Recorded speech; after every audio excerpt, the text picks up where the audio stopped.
ঝন্টু, এ ঝন্টু, আরে এই চোদ না ঝন্টু। হ্যাঁ হ্যাঁ বাবু, কি হয়েছে কি হয়েছে? লেওড়ার বাল কি হয়েছে মারাচ্ছ? কোথায় ছিলিস তুই? আসলে বাবু কালকে সারা রাত জেগে কাজ করেছি তো, তাই একটু ঘুমিয়ে পড়েছিলাম। চোদনাগুলো শুধু পড়ে পড়ে ঘুমালে হবে? এখনো যে কত কাজ পড়ে আছে সেই বেলায় কি হুঁশ আছে? লেওড়া এত লোকের আয়োজন, বাজারগুলো কখন করবি শুনি? হ্যাঁ হ্যাঁ বাবু, আমি তো এখনই যাচ্ছিলাম বাজার করতে। বাড়া এমনি অনেক বেলা হয়ে গেছে, আর দেরি না করে তাড়াতাড়ি যা। আচ্ছা বাবু।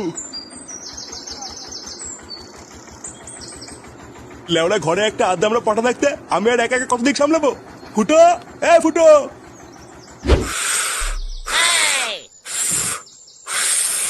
উফ, বাড়া বালের বেলুন ফুলাতে ফুলাতে মুখটা পুরো ব্যথা হয়ে গেল। ফুটো দে, আমি একটু ফুলিয়ে দেই। এ লেওরা, বেলুন ফুলানোর জন্য না গাড়ি দম থাকা লাগে বুঝলি তো? যেটা বাড়া তোর নেই তাই বেশি ক্যালক্যাল মারাস না। বেলুন ফুলানোর জন্য গাড়ি দম থাকা লাগে, এ তো বাড়া আগে জানতাম না। ফুটো, এ ফুটো। নে বাড়া, বাবা আবার ডাকছে কেন? যা ফুটো, কাকু ডাকছে শুনে আয়। ধুর লেওরা, বাল যাবে, আমি এমনি খেটে খেটে মরছি। কিরে ভোটাগুলো, কাজ কত দূর? পল্টুদা, এত দেরি করলে কেন? আর বলিস না, বাড়ির থেকে দুটো পান্তা ভাত খেয়ে আসলাম। এ লেওরা ফটকে কোথায় রে? ফটকে? ওই লেওরা মনে হয় ডিজে বক্স আনতে গেছে।